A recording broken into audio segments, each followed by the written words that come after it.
All right, so I'm just making a quick update, actually.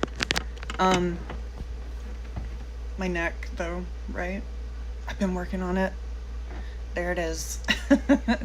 I have a full neck and shoulder combo. People who've been following me know that I've had my chiropractor working on me because I had a crooked vertebrae, but that is not at all what this is about. So I had a really horrible week last week, but I made the best of it and actually had a really good time, despite the fact that the day after I made my last YouTube video, I thought I was getting into a really good texting convo with my son, and it turned into something completely like my worst nightmare, almost. I mean, you have to understand that I have two narcissistic parents and never wanted my son to be a narcissist or a psycho or any sort of dark triad or meanie at all, right? And I'm still cracking, so I might be moving around kind of weird because I adjust like constantly.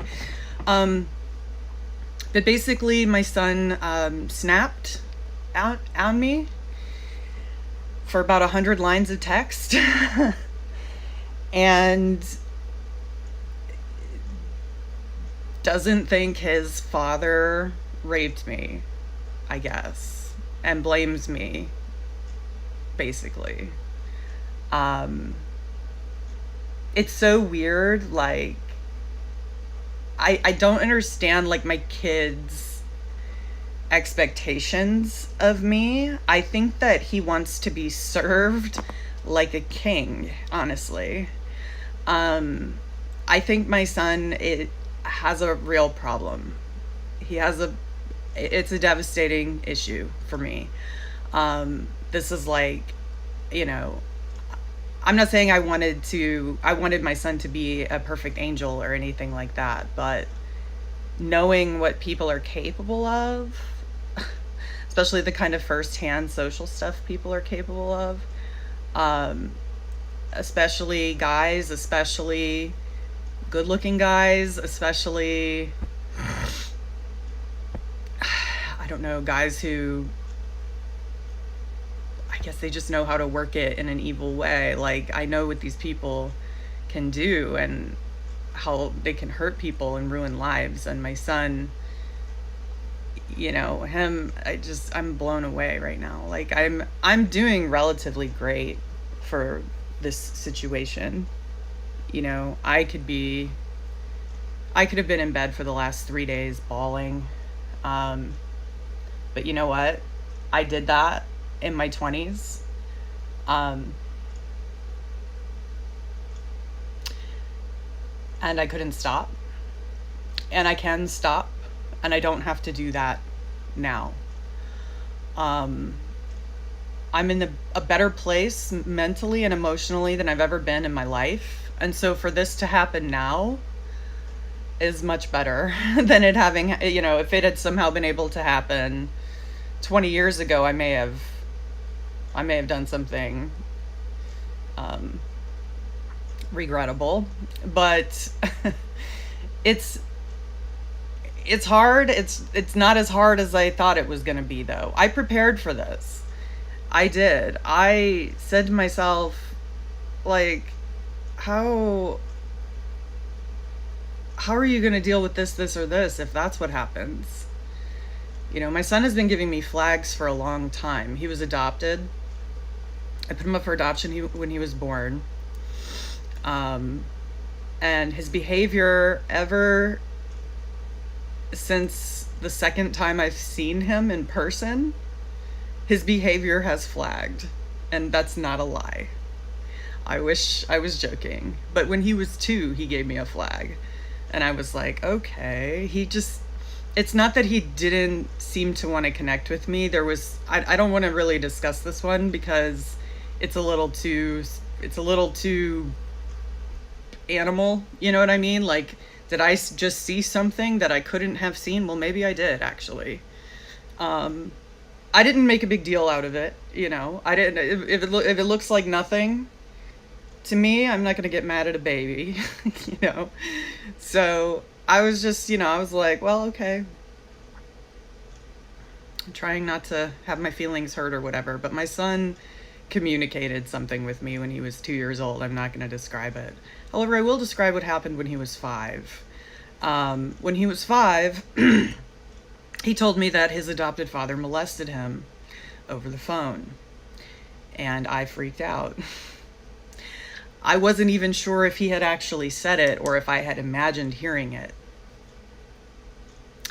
I believe now that he said it, and I believe now that his adopted parents lied to me or pretended not to hear it and were both in shock. It took a while for me to figure out, like, from then until the time he was 14, which was the next time I had contact with him, really, like what he was like, what had been going on with him and stuff. I really had no idea, you know, because they never contact me on their own. And they kind of set up, or I guess set me up to not really have a choice. I don't know how to talk for about myself or for myself or anything, realized when I'm a teenager and back then. I don't know how to bargain or negotiate, like, for myself, my emotions, boundaries, relationships and stuff like that. I don't know how to do any of that. And you can ask anyone who used to know me. Like, I couldn't talk, you know. And now I talk with Richard, my roommate. And I'm still not as, you know, I feel like I'm still not as adept at that as I should be, you know, but it's not my fault. Like, I was molested. There's a lot of issues that are going to actually result in that kind of alexithemic, like, I may have even had alexithymia as well, but which is like this emotionless emptiness, inability to tell one's story, or, you know, it's like I could talk about things I was interested in, but talking about myself, no. And I never wanted to cry in front of people either, so I would always hide it. It's hard to describe that, but also like this sort of terrifying social anxiety and unknown, you know, for my situation. Anyway, I had to just try to sort out my thoughts and emotions for a long time. His parents, after he said he was molested, his parents cut me off, and said, don't call back. You know, and we have an open adoption, so I wasn't too happy about that. I just figured in a few years or whatever, or I don't know how long. I mean, how do you put a clock on that? I have no idea. I don't know what they expected me to do. I just backed off. And when I got to a place where I could afford to visit him, because I couldn't ever afford it, even though in between him telling me that over the phone and the next time I actually saw him, I attempted to drive across the country and broke down in the middle and had to come back to Richmond. That was sad. My car was I used to have a Subaru, and that was the end of it. Like, you know, I could barely afford to drive out there, and I just had to see him. But I didn't make it. That was really devastating. There were a lot of devastating parts to that story that I won't get into right now. But when I finally saw him, you know, he blew me away in so many ways, and he ran out of the house and hugged me. And I loved it. You know, I loved that he wanted closeness. I could see that he did. I could see, you know, that he wanted to be held. I could see that he wanted love and acceptance. And here I am experiencing like all this sort of emotion from my son, and I thought it was so beautiful, you know. And his mother calls him a misogynist in front of me, like for no reason. He didn't seem to really do anything necessarily misogynistic. It wasn't really overt to me. And I was like, oh no. Obviously, if I get upset here at the house, I was in their house. Obviously, they could do anything again, like say, don't come back, like you don't get to see him again. I couldn't face that possibility. And that put me in a predicament, that the fact that they did that, because I'm like, would I rather just not see him and have our relationship intact and this not happen again? And then later when he's an adult, like we can decide, because then he can just decide and I don't have to see him through them. You know what I mean? So that's pretty much how I worked it out, was I'm going to be so upset, like, and I don't know what to do. I don't know what to do. What do you do when you find out, like, there's something really, there's something off about the family you gave your own kid to? There's something wrong, or is it me? Like, I can't blame myself necessarily. So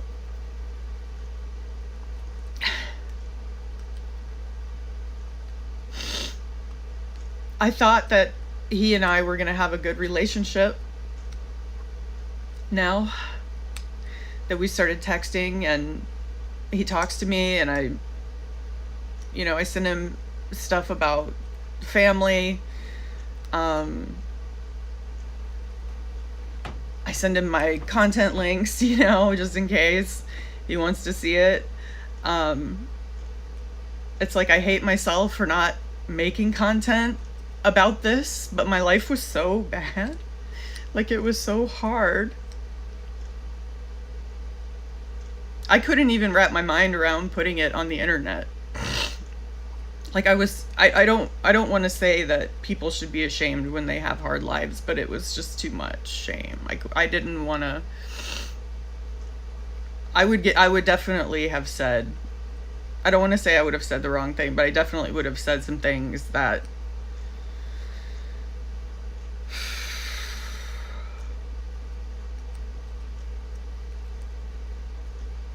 may have actually impacted my life in a negative way. I'm just trying to avoid more hurt and pain and drama, so I stayed offline. And I honestly thought that, or wanted to believe, because I really didn't think it, like I wanted to believe that my son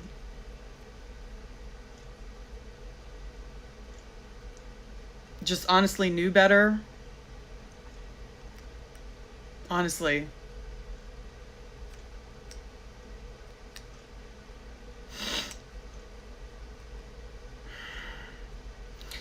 Anyway.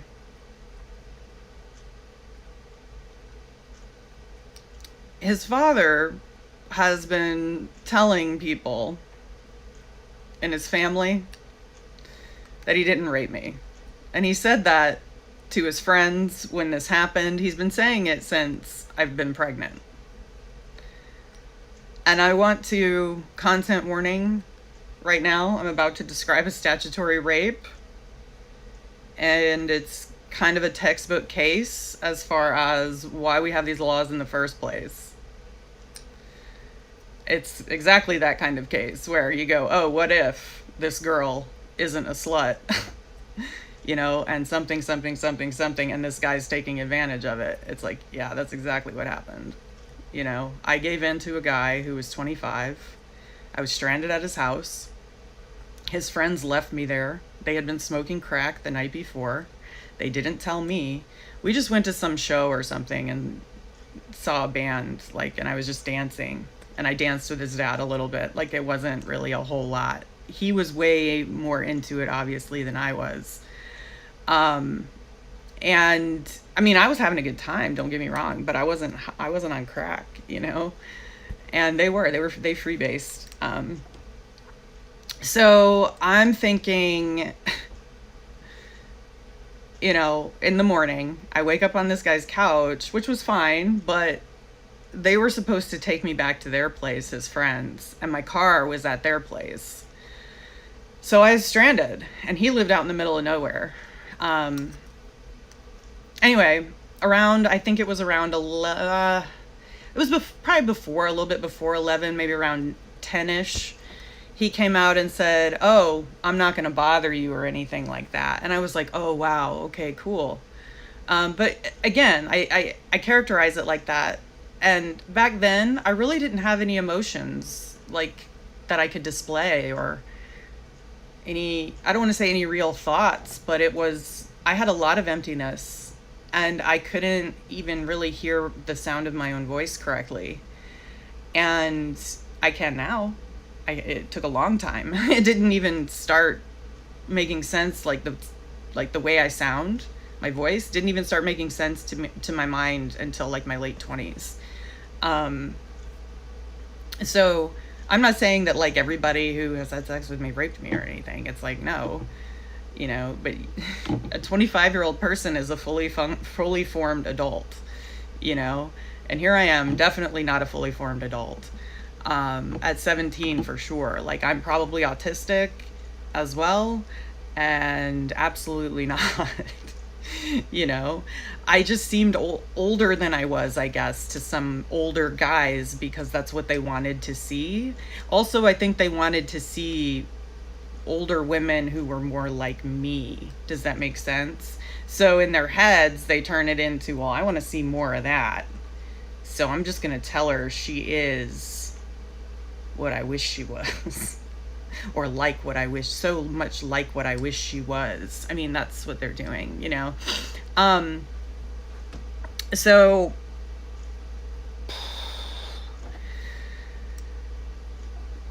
about, I don't know, an hour later, I'm all jacked up. About an hour later, he came back out of his room and said, "Why don't you get in my bed?" And there's no phone. There's not even a landline at the house. No internet, no phone, no nothing. No. I realize this is in 1999. And I'm like obedient as fuck. You know, I'm still extremely respectful and obedient to the guy who molested me, who's a fascist ex-military police officer, and assaulted me for being against Don't Ask, Don't Tell. During Clinton. Okay. So, I mean, I'm very good like that. And he's a man, and I respect authority and all that stuff. Do you know what I mean? I don't always respect it, though. I don't respect all of it. And I definitely had my pushback even back then. But when it came to interpersonal stuff, like I said, you know, if it was like a school thing or about a teacher, I could probably stand up for myself. But when it comes to like my peers, the girls at school who bullied me, the guys at school who bullied me, any of that stuff, I'm like a wet noodle. Like socially, I don't want to say I'm bad, you know, I'm not bad. They're bad. I don't know how to deal with their badness. You know, I don't know how to deal with these people. And at this point, I'm thinking, oh, okay, well, he might not want to do everything. So I get in his bed, and I turn away from him towards the window on the wall, and I fetal position, you know, and I'm wearing like a skirt that goes down to the floor. And I'm curled up in a ball, basically, turning away from him. And I really don't want this guy. I really didn't. I'm going to be honest. Like, I really didn't want this guy. At all. He told himself that me turning to that position and, like, touching my butt on him meant that I was trying to fuck him. So he put his arm around me and said, "Oh, you're trying to blah, blah, blah, me." And I'm like, oh no. I mean, by then, he was in control, you know? And I'm not saying that I didn't cooperate once he started taking control. I did cooperate once he started taking control. I thought, oh my God. And he said, I can't even get anyone pregnant. A doctor told me that. I can't even do it. Okay, so now I'm thinking, all right, I've had sex before. I'm terrified. I don't want to say no because I'm scared. And I could probably just get through this. You know what I mean? It's like when you get molested, that's what it's like. It's like, oh, I'm just going to get through this. You know, we're just going to do this, and then I'm going to keep on going. You know, and learning to live like that, that's life for a lot of people in a lot of situations and circumstances over a lot of different things. But people who've been molested and or raped, and they don't kick somebody in the teeth who's hurting them that way, they know what I'm talking about. And I don't know what it's like to kick somebody in the teeth who's raping me. One guy I actually stopped. This was different. This was when I was living in New York. I had to stop this like NYU soccer player from raping me in a nice way. I don't know why I thought that would work, but it did. You know, I just like, this guy like dove inside me without a condom and without asking, and he was supposed to be rubbing my back, giving me a massage, and I was like, oh wow. You know, I was like, oh. And I was like very, very nice about it. Like, hey, could you not rape me, please, right now? You know, like, I didn't say that, but that's the joke, right? It's like, Jesus fucking Christ. Like, how nice do I have to be to guys to not be brutally raped or get my ass beat while I'm being raped? You know what I mean? It's like, okay. We're all on the same page now. So, I let this guy rape me when I was 17. I did. I let him rape me. It's still rape. In South Dakota, you can't, I'm pretty sure in any state, even New York, if the age of consent is under 18, there's a line they draw as far as how old your partners can be if you're under 18, if you're a minor. 25 is way past the bar. It's way past. Usually it's 21. You know, or like a 3-year difference or something if you're underage. It's like, or maybe 4 years if you're underage, but 25, honey, no. You can't have the teenage, 25 will get you, what is that stupid saying? 25 will get you 30 or something like that. I have no idea. It's some dumb stat rape joke, I guess. But I am saying, like, my son, I don't know, for whatever reason, is not aware that with everything I've been saying about my savant syndrome, having trauma, repressed memory, probably autistic, and being underage when his father got me pregnant, there's absolutely, like, I don't understand how he's not connecting these dots that, like, this cannot be allowed in society. We call this rape for a reason, and it doesn't have to be, you know, physically violent necessarily. When you take control of somebody else's child, you have to see it this way. You know, basically, when you're a minor, you belong to your parents. It's not that your parents have to consent for you necessarily, but yeah, we all know that your parents can stop you from seeing people. We all know that.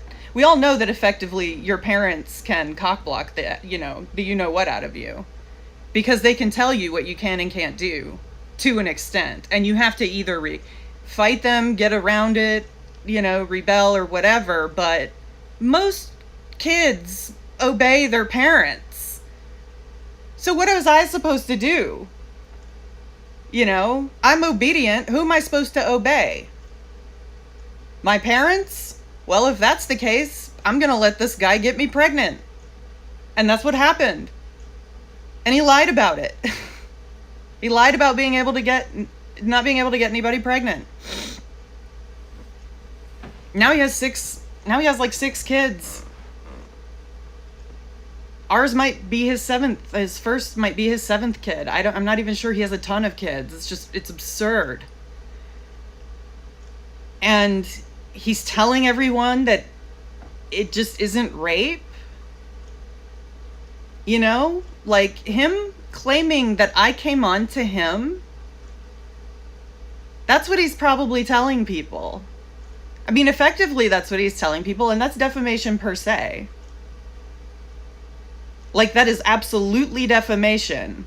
Now, put it in the context of, she was a minor, and you're claiming you didn't rape her? You were 25, bro. What are you even saying? Are you saying she was just some, you know? You know what it implies. You know. You can't say that about somebody, especially when they were a 17-year-old and you were a 25-year-old when you got her pregnant.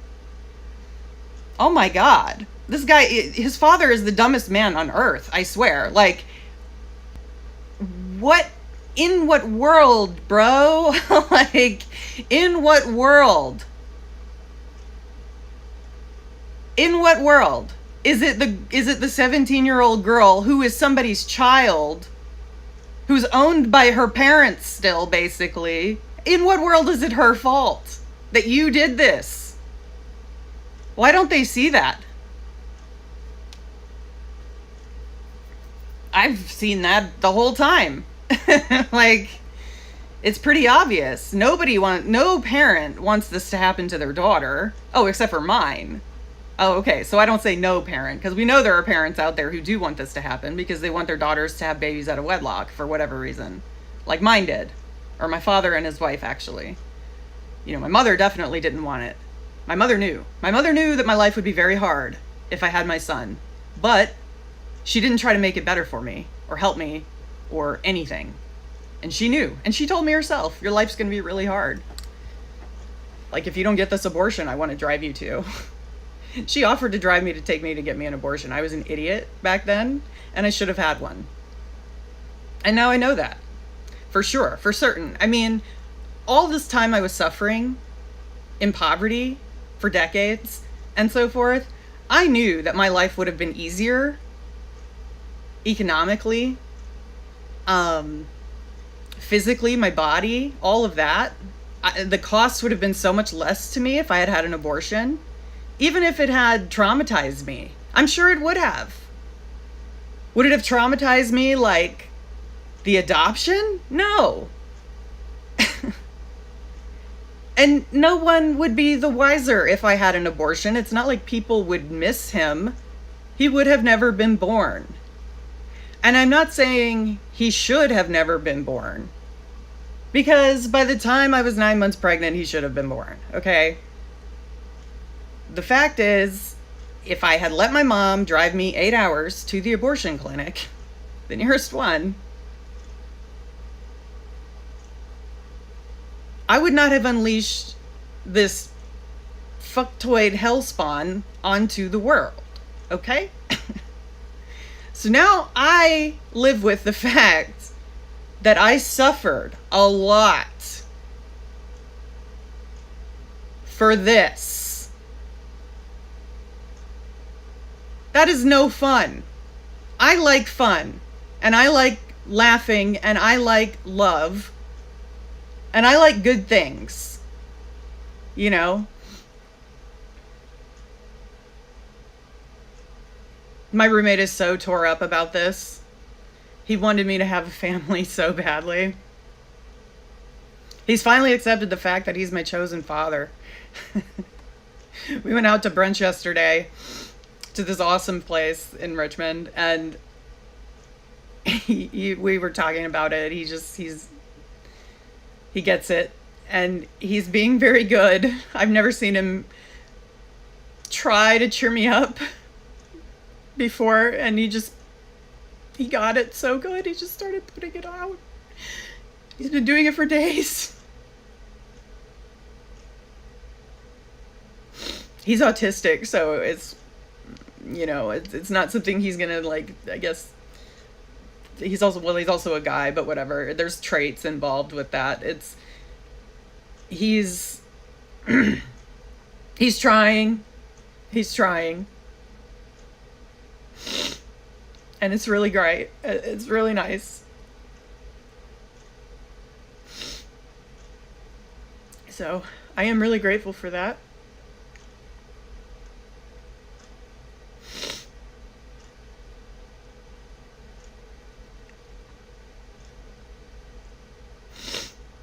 I have to talk to my lawyer about, like, this issue. The thing is, if you defame somebody and it ruins a relationship, especially with their own child, you don't have a leg to fucking stand on, you rapist. Like, you don't. You can't do that. You can't ruin my relationship with my son and get away with that. Who do you think you are? Also, I live in Virginia. And we have fabulous defamation laws here. And the laws protect me from whatever you do there. You know, to lie about me. It doesn't matter if it's over the phone. It doesn't matter if it's online. It doesn't even matter where you are in the country. I'm here. You don't get to ruin my relationship with my son. Now, obviously, my son is a pathological misogynist, so that has a lot to do with it. He didn't get it from me. I either passed it from my parents or he got it from his father, and or both. Right? I wish we knew. Honestly, I do. I wish we freaking knew.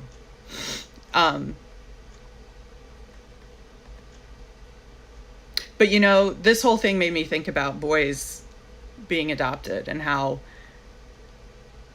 the pool of boys available for adoption, if girls are putting their kids up because of narcissistic fathers and their own narcissistic parents not wanting to raise a kid as a teenager with the help from those people. And that's what it is. I think a lot of times it's like, no, these people are too crazy and abusive. Nowadays, anyway, you know, where like girls aren't being completely shamed. Well, some do, I think, still get completely shamed into doing it. But that's not like everybody's case. You know, it used to be pretty much all across the board. Like, we have to hide you from society. Like, you can't even go to school. I mean, that's just nuts. You can't keep it, all of that. It's like, ooh. I mean, it's like, oh, okay, I'm too young, I'm not ready. I get that. I get all that. But let me tell you, all the girls that got pregnant in high school, and there were several of them that I went to high school with. I had a huge high school, though. There was like, it's like a 2,000 plus student body. So all the girls I went to high school with who got pregnant, out of all of them, there was only one other one that put hers up for adoption. And it absolutely, she wanted to make it about, well, I'm not ready. It absolutely was because the father was a fuckboy. Absolutely. Oh my God. I think if she had had like a boy who was prepared to accept the fact that, you know, he needed to become a father and act like a man. I mean, that's what it is, right? Like, take care of your child, do what you need to do. If she had been with somebody who was very, you know, responsible, astute, anything but this guy, or anything, I guess, better, you know, anything with a future. He just didn't have a future at all. I mean, it was pretty clear. And maybe he wound up okay, but like at the time it was just like, she was like, oh no, I can't do this with him. Oh my God. And my parents, oh my God. And I was just like, yeah, I hear that. I was like, I can't either. we were pregnant. Like, I mean, I'm serious. I was pregnant with like 4 other girls, like all at the same time. It was so bad. And we were all having them. But yeah, like the girls, I know that the 2 girls in my AP Calculus class, along with me, who were pregnant, we were also, all three of us, in AP English together, all pregnant at the same time, all due pretty close to each other too. Like, we all got pregnant over the summer. The other two were keeping theirs. And one of them was Emily was extremely happy and, like, blew everybody out of the water, honestly, in English class. I'm sitting in the back in the corner behind the dude who blew his own head off with a shotgun in his car on mushrooms. So, like, that happens. And I'm back there, like, living, we're just in, like, the miserable kid corner or whatever. And, all of a sudden my buddy, he's gone, and I'm trying to notice other people, like, does anybody see what's going on back here? Like, right here, me and this guy, like, nobody even cares, The other one, Christina, she was keeping hers. I think her mother was really nice. Her mother was really kind. And her mother, I think, really wanted to help her. I'm not sure about her father, but I know that her and her mother, from what I gathered, it was like her and her mother agreed, you know what I mean, to, like, be mom or whatever. And that's fantastic. Like, if, I'm not saying it's fantastic to be a pregnant teenager, but in that circumstance, if it happens and, you can give a girl a reason to raise her baby, she's gonna need help, but not just from anybody. You can't, like, be a fascist and expect, your teenager who's not a fascist to be like, oh yeah, my fascist parents are so awesome. They're helping me raise my son. Like, they're so great. Oh, like, I owe them my life and my love and everything, and I exist for them and them only. Here, have my son. I mean, that's what they want for me. Both sides of my mom and my dad, both of them. The thing with my mom is, okay, if you're gonna have this kid, my husband wants him, basically. So, yeah, we'll help you. We'll help you until,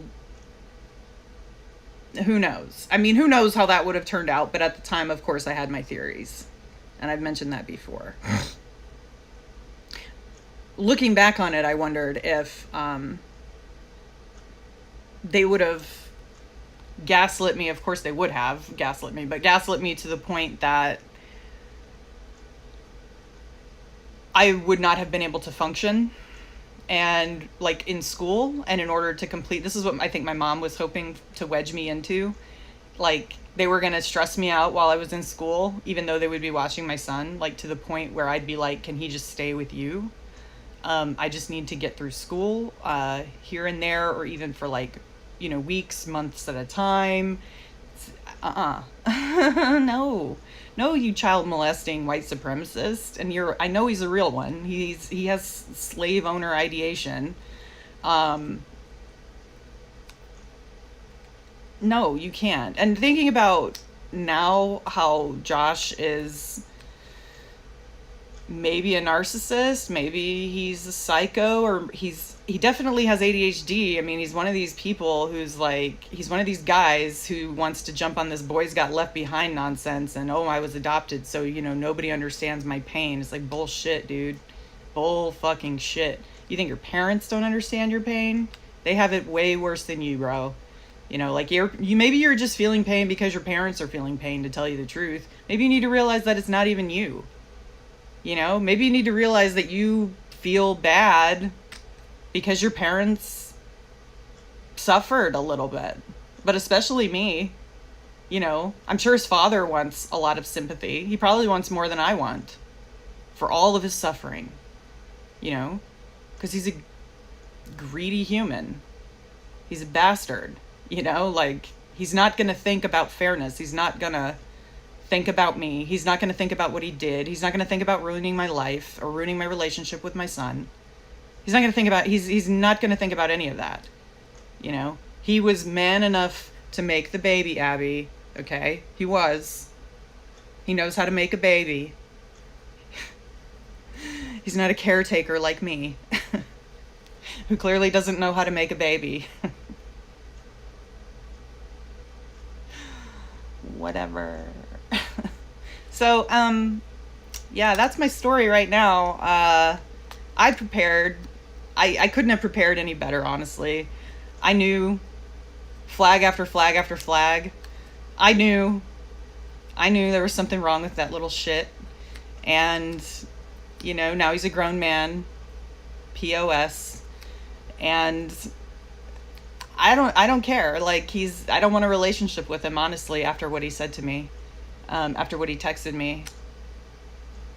And I'm not going to read it in this one. I'm going to do more follow-up about this probably coming up. But yeah, I fell off my content last week and didn't do my Twitch. Fell off my Durkheim, but I'm back now. I just really had to take some personal time. I'm sure that y'all can understand how, like, ending a relationship with your only child, who putting up for adoption got you disowned by basically your whole family except for your clan parents, only because they're recruiting white supremacists. It's like, yeah, that's sad. That's sad when you put him up to keep him away from those people. But they'll have you, because they'll have you as a white supremacist, or a traumatized person who puts up with their white supremacy and makes it seem like they have a big happy family and that it's successful. The most successful white supremacists can be. But look at my neck, isn't it just fantastic? Like, it's my shoulders too. I'm doing good with my adjustment. My chiropractor is a dream come true. So is my lawyer, by the way. Oh, and I'm gonna have trucking lawsuit updates probably next week. It's pretty much a no-brainer. So we will see. Everybody take care. Subscribe to my channel.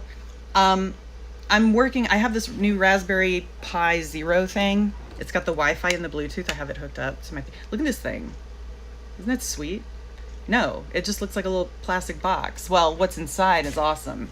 So I decided, as far as me drawing Savant Illusions live, which I really want to do and I'm getting ready to do, I've got to develop some software. I'm going to develop an app for myself, some software for myself. I've been thinking about that for years, and like, how would I do that, honestly? What would I do with it? Well, I kind of needed to start doing content before.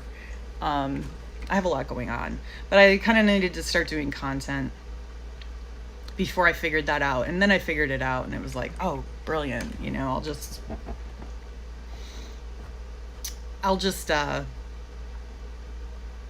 I'll run the drawing app on the Raspberry Pi and stream it. I've figured out how to screen capture from the OS on the Raspberry Pi.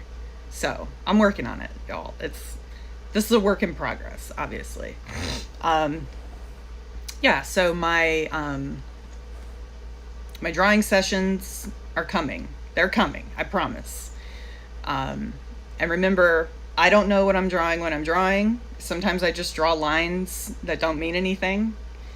However, I have a tendency over time, if I erase anything that I've drawn, to redraw it.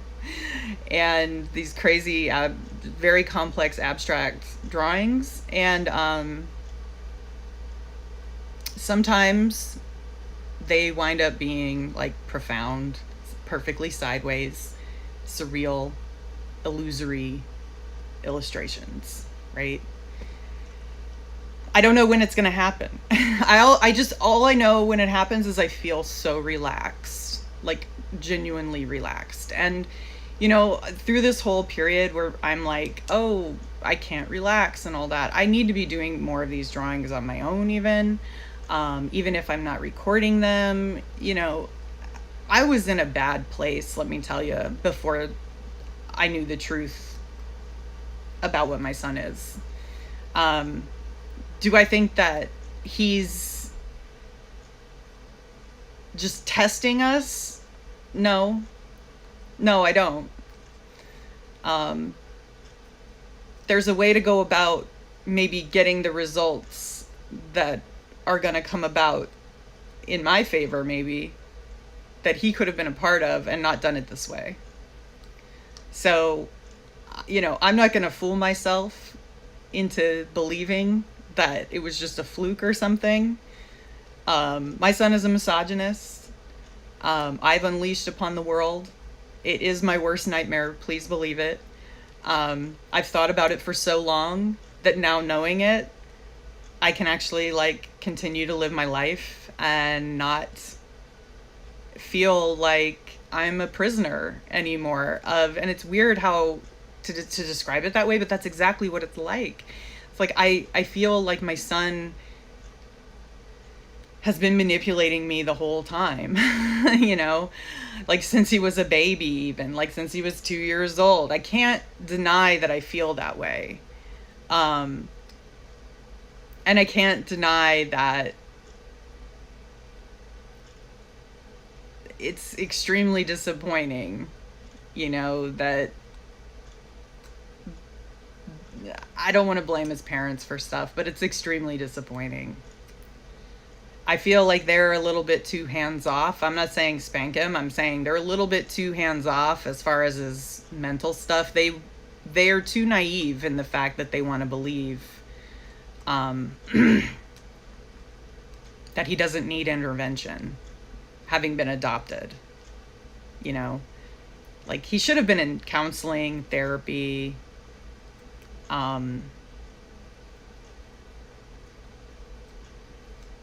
I can't explain him just yet, but I am going to figure him out.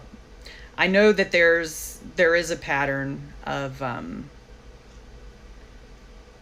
there's a pattern. I got to look up some articles, but they've definitely found that guys who've had ADHD like him, like even the kind he's had, have kind of a misogynistic streak, I think, or a narcissistic streak. It's, if they're boys, it's the same thing, basically. Almost. I mean, it's particular, right? But, I've got ADHD. Did he actually get this from me?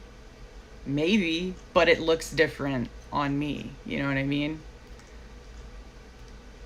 Crazy town. That's right. Crazy tinsel town. Whatever. Oh man, my neck feels so good. Ow. You can tell it looks different too. I haven't been working out or losing weight or anything. I've just been stretching it back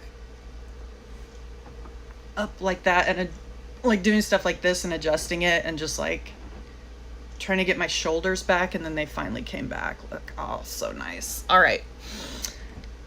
I can tell the difference just by glancing at it. I look like I looked 2 years ago now. For whatever reason, that crooked vertebrae had my neck atrophy, essentially. Imagine muscles atrophying from here down your whole body, and it your tendons feel like puppet strings. That's what it felt like.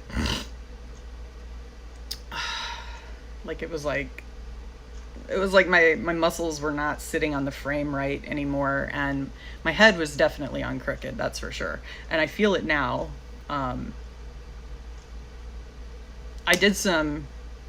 I've learned so many little little manipulations, and it's crazy. I was cracking my C1 by squeezing and lifting in bed. I'd squeeze and lift, squeeze and push, squeeze and lift, squeeze and push all night sometimes. I'm not joking. This is all night. I can just be boom, boom, boom, boom, boom, boom, boom, boom, twist. Oh, got this. I've got I've got like a blanket and I'm gonna do like a head thing with it, put it up under my neck. Oh, I'll just turn it this way. Oh man, I'm lifting my head off the pillow. Like, I do this stuff for hours. It's like a part-time job, but it's paying off for sure. Oh, I feel a little tight right here, but that's because it's like real lactic acid from my muscles being used, but also used in the right place. So being used right, you know, appropriately. I don't know how, it's been like a year since I've used some of these muscles in the right place. So yeah, you can still tell I'm a little bit uneven here for sure. I need a little bit more unsnagged, but my TMJ is improving a lot. I've noticed that I have a lot of issues in my lower hip and kind of upper hip. Oh, that was a good one. But it's so deep that it's so hard to get to. I have to grind through a whole lot of stuff, and that sounds weird. But until I can get to the release that I'm looking for, sometimes it takes me hours just to pop like my hip. But anyway, yeah, subscribe to my channel, like this video and subscribe. I know that I have a crazy life. I know that I'm just getting started in content and all that, but I think my story is kind of special. And I hope you do too. All right. Bye-bye now. Bye-bye. Bye-bye now. Have a good one.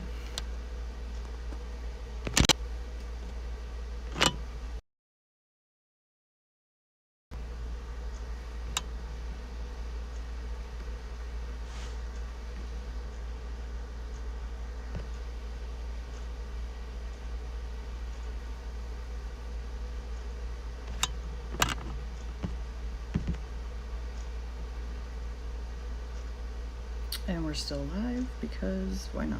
There we go.